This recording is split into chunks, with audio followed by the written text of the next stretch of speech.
दोस्तों आज हम इस सवाल को हल करेंगे। ये जो सवाल है ये द्विघात समीकरण क्लास 10th का है।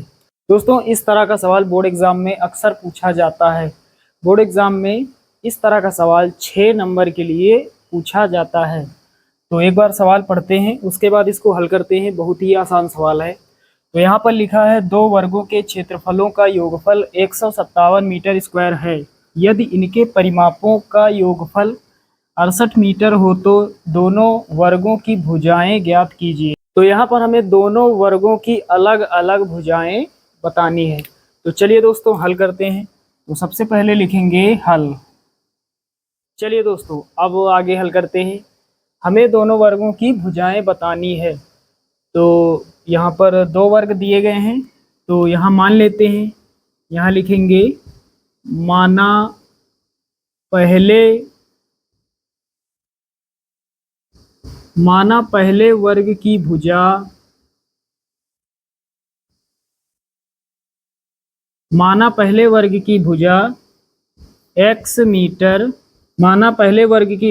x मीटर तथा दूसरे वर्ग की भुजा y मीटर है। तो यहाँ पर हमने क्या लिखा, माना पहले वर्ग की भुजा x मीटर तथा दूसरे वर्ग की भुजा y मीटर है। ये यहाँ पर हमने मान लिया है। चलिए अब दोस्तों यहाँ सवाल में लिखा है, दो वर्गों के क्षेत्रफलों का योगफल 157 मीटर स्क्वायर है। चलिए अब यहाँ लिखेंगे प्रश्नानुसार। दोस्तों यहाँ प्रश्न में दिया गया है, ऊपर सवाल में दिया गया है, दो वर्गों के क्षेत्रफलों का योगफल 157 मीटर स्क्वायर है। ये सवाल में दिया गया है। तो आप सभी लोग जानते हैं वर्ग का क्षेत्रफल होता है भुजा स्क्वायर। वर्ग का क्षेत्रफल भुजा स्क्वायर में दो वर्ग दिए गए हैं। पहले वर्ग की भुजा हमने x मानी, तो पहले वर्ग का क्षेत्रफल हो जाएगा भुजा का स्क्वायर। भुजा है x, तो x का स्क्वायर हो जाएगा। उसके बाद दूसरे वर्ग की भुजा हमने y मानी, तो वर्ग का क्षेत्रफल भुजा स्क्वायर होता है। भुजा है y, तो दूसरे वर्ग का क्षेत्रफल y स्क्वायर यानी भुजा स्क्वायर, ये हो जाएगा। तो यहाँ पर लिखा है, दो वर्गों के क्षेत्रफलों का योग 157 मीटर स्क्वायर है। दो वर्गों के क्षेत्रफलों का योग मतलब बीच में हमें प्लस लगाना है। योग या फिर योगफल का मतलब प्लस होता है। तो पहले वर्ग का क्षेत्रफल, दूसरे वर्ग का क्षेत्रफल, दोनों का योग बराबर कितना दिया गया है, 157, ये दिया गया है। अब दोस्तों इसको हम मान लेंगे समीकरण 1। ये हमारा इक्वेशन फर्स्ट है। इतना सभी को क्लियर है। अब आगे सवाल पढ़ते हैं। लिखा है यहाँ पर, यदि इनके परिमापों का योगफल यानी पहले वर्ग का परिमाप और दूसरे वर्ग का परिमाप दोनों का योगफल 68 मीटर हो तो दोनों वर्गों की भुजाएं ज्ञात कीजिए। तो यहाँ पर लिखेंगे पुनः प्रश्नानुसार। तो फिर से प्रश्न हमसे कह रहा है, यदि इनके परिमापों का योगफल 68 मीटर हो तो आप सभी लोग जानते हैं वर्ग का परिमाप होता है 4 गुणा भुजा। ये होता है वर्ग का परिमाप। दोस्तों वर्ग का परिमाप होता है 4 गुणे भुजा। तो पहले वर्ग का परिमाप कितना हो जाएगा, 4 आगे रहेगा, गुणा लगाएंगे। पहले वर्ग की भुजा हमने मानी है x, तो यहाँ x हो जाएगा। तो कितना हो जाएगा, 4x। तो पहले वर्ग का परिमाप कितना होगा, 4x हो जाएगा। इसी प्रकार दूसरे वर्ग का परिमाप 4y हो जाएगा, क्योंकि दूसरे वर्ग की भुजा हमने y मानी है। तो 4 गुणा भुजा यानी 4 गुणा y, 4y। तो पहले वर्ग का परिमाप 4x, दूसरे वर्ग का परिमाप 4y। चलिए दोस्तों ये आप समझ गए। अब यहाँ रख देते हैं, यदि इनके परिमापों का योगफल 68 मीटर हो तो यहाँ पर कितना होगा, यदि इनके परिमापों का योगफल, तो पहले वर्ग का परिमाप 4x, दूसरे वर्ग का परिमाप 4y, यदि इनके परिमापों का योगफल, बीच में हमें प्लस लगाना है, योग या फिर योगफल का मतलब प्लस होता है। तो दिया है इनके परिमापों का योगफल कितना है, 68 मीटर। इनके परिमापों का योगफल 68 मीटर। चलिए अब थोड़ा इसे सॉल्व कर लेते हैं। अब 4 कॉमन हो जाएगा, 4 यहाँ है, 4 यहाँ, 4 कॉमन मिल जाएगा तो कितना बचेगा, x प्लस वाई बराबर, यहाँ पर यहाँ 68 है, इसको हम लिख सकते हैं 17 गुणा 4, 17 चौके 68।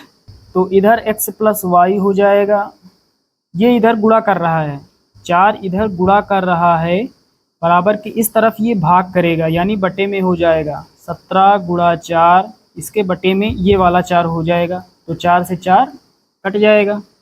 चलिए अब हमारे पास कितना बचा, इसको हटा देते हैं। तो हमारे पास बचा है यहाँ पर x प्लस वाई बराबर, इधर कितना बचा, 4 से 4 कट गया, 17 बचा, x प्लस वाई बराबर 17। यहाँ से x या फिर y किसी एक का मान निकाल लेते हैं। चलिए y का निकाल लेते हैं, तो y बराबर x इधर प्लस का है, 17 के पास आएगा माइनस का हो जाएगा। अब इसको हम मान लेंगे समीकरण 2। y बराबर कितना है हमारे पास, 17 माइनस एक्स। अब ये y का मान समीकरण 1 में रख देंगे, तो यहाँ पर लिखेंगे y का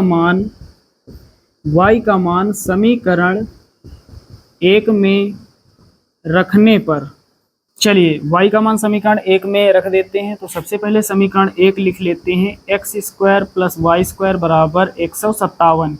ये है इक्वेशन फर्स्ट। यहाँ पर हमें y के स्थान पर 17 माइनस एक्स रख देना है, तो यहाँ पर y है, चलिए रख देते हैं, एक्स स्क्वायर प्लस वाई के स्थान पर 17 माइनस एक्स, ऊपर स्क्वायर लगा है तो छोटा ब्रैकेट बनाएंगे और स्क्वायर लगा लेंगे, बराबर कितना, 157।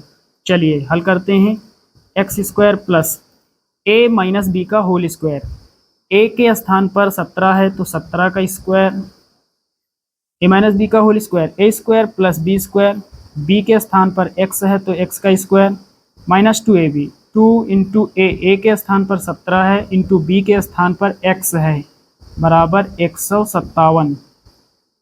आगे हल करते हैं, एक्स स्क्वायर प्लस 17 का स्क्वायर 289 प्लस एक्स का स्क्वायर होगा, यहाँ पर माइनस लगाएंगे, 17 दूना 34, 34 एक्स हो जाएगा, बराबर के उस तरफ 157 है, इधर इसको लेकर आते हैं तो माइनस का 157 हो जाएगा, बराबर 0।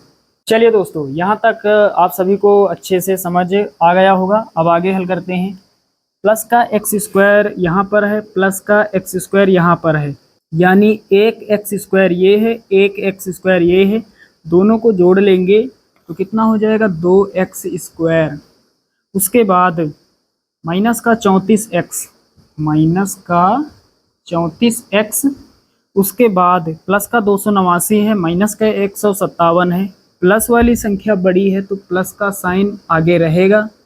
उसके बाद 289 में 157 माइनस कर देते हैं तो कितना बचेगा, 9 में 7 जाएगा, 2 बचेगा, और 8 में 5 जाएगा, 3 बचेगा, और 2 में 1 जाएगा, 1 बचेगा, बराबर 0। 289 में घटाएंगे 157, कितना बचेगा, 132 प्लस का। चलिए दोस्तों अब सभी सम संख्याएं हैं, यानी 2 से तीनों संख्याएं कट जाएंगी, 2 से भाग दे देते हैं, 2 से यहाँ भाग देंगे, 2 से यहाँ भाग देंगे, 2 से यहाँ और 2 से यहाँ।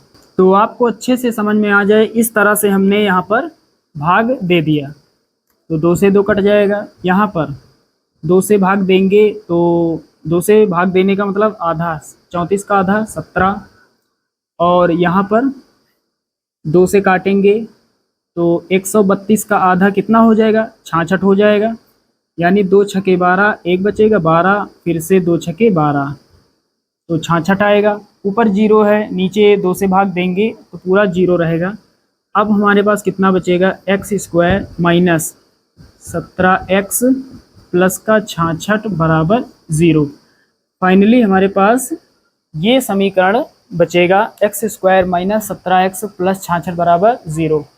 अब यहाँ पर हमें गुणनखंड कर देना है। गुणा करने पर 66 आ जाए, जोड़ने पर 17 आ जाए, तो 11 छके 66 और 11 प्लस 6 17 हो जाएगा।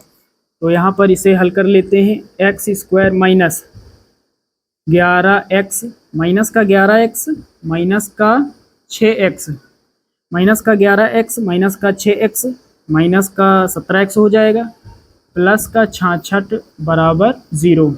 एक पार्ट ये, एक पार्ट ये, यहाँ लेना है हमें कामन, तो यहाँ से x कामन मिलेगा। अब यहाँ कितना बचेगा, एक x बचेगा, माइनस x हट जाएगा, 11 बचेगा, माइनस यहाँ और प्लस का मतलब 2 माइनस, तो पहले माइनस कामन हो जाएगा। 66 को हम लिख सकते हैं 11 छके 66, तो यहाँ से हमें 6 मिल जाएगा कामन, तो यहाँ x बचेगा, प्लस से एक माइनस कामन हो जाएगा, तो एक माइनस बचेगा। 66 से 11 बचेगा क्योंकि 6 हमने कामन लिया है, बराबर 0। अब फिर से कामन कितना है, x माइनस 11, यहाँ है, तो x माइनस 11 और अगले ब्रैकेट में x माइनस 6 बराबर 0। अब दोस्तों दोनों को हल कर लेते हैं, दोनों 0 के इक्वल हैं, तो x माइनस 11 बराबर 0, तो x बराबर कितना हो जाएगा, माइनस का 11 है, इधर आएगा प्लस का 11 हो जाएगा। ये धनात्मक है और ये भी धनात्मक आएगा। x माइनस 6 बराबर 0, x माइनस 6 बराबर 0, तो x बराबर कितना, माइनस का 6, इधर आएगा प्लस का 6। तो x के दो मान हमें प्राप्त हुए हैं। एक x का मान हमें प्राप्त हुआ है 11 और एक प्राप्त हुआ है 6। अब दोस्तों क्या करेंगे, x के दोनों मान हम समीकरण 2 में रखेंगे, तो y के हमें 2 मान प्राप्त हो जाएंगे। चलिए आगे यहाँ हल करते हैं। इसको थोड़ा हटा देते हैं क्योंकि यहाँ पर आपने सारा कुछ अच्छे से समझ लिया है। चलिए दोस्तों अब आगे हल करते हैं। यहाँ पर लिखेंगे x के मान समीकरण 2 में रखने पर, समीकरण 2 पहले लिख लेते हैं, y बराबर 17 माइनस एक्स। यहाँ पर x के दोनों मान बारी बारी से रख देते हैं। तो यहाँ पर जब x बराबर कितना, पहले 11 रख देते हैं, x बराबर 11, तब y बराबर कितना हो जाएगा, 17 माइनस x के स्थान पर 11, तो कितना होगा, 17 में घटाएंगे 11, 6, तो y बराबर कितना आएगा, 6 आएगा। उसके बाद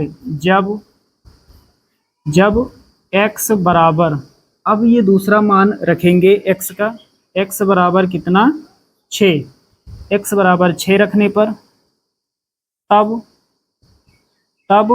y बराबर कितना, 17 माइनस x है, x के स्थान पर हमें कितना रखना है, 6, तो कितना हो जाएगा, 17 में घटाएंगे 6, 11 बचेगा, तो y बराबर कितना हो जाएगा, 11 हो जाएगा।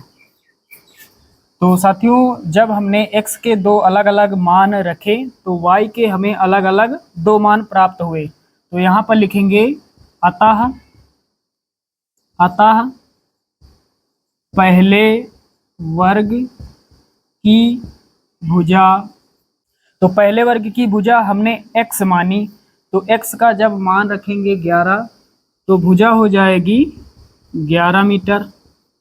दूसरे वर्ग की भुजा हमने मानी y, तो यहाँ पर लिखेंगे तथा दूसरे वर्ग की भुजा बराबर लगाएंगे। दूसरे वर्ग की भुजा हमने मानी है y, तो दूसरे वर्ग की भुजा यानी y का मान कितना, 6, तो यहाँ पर कितना होगा, 6 मीटर। तो यहाँ पर हमने क्या लिखा, अतः पहले वर्ग की भुजा 11 मीटर तथा दूसरे वर्ग की भुजा 6 मीटर। या फिर जब x का दूसरा मान रखेंगे या पहले वर्ग की भुजा,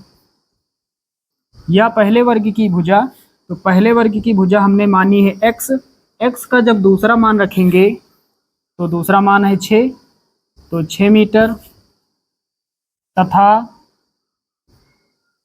दूसरे वर्ग की भुजा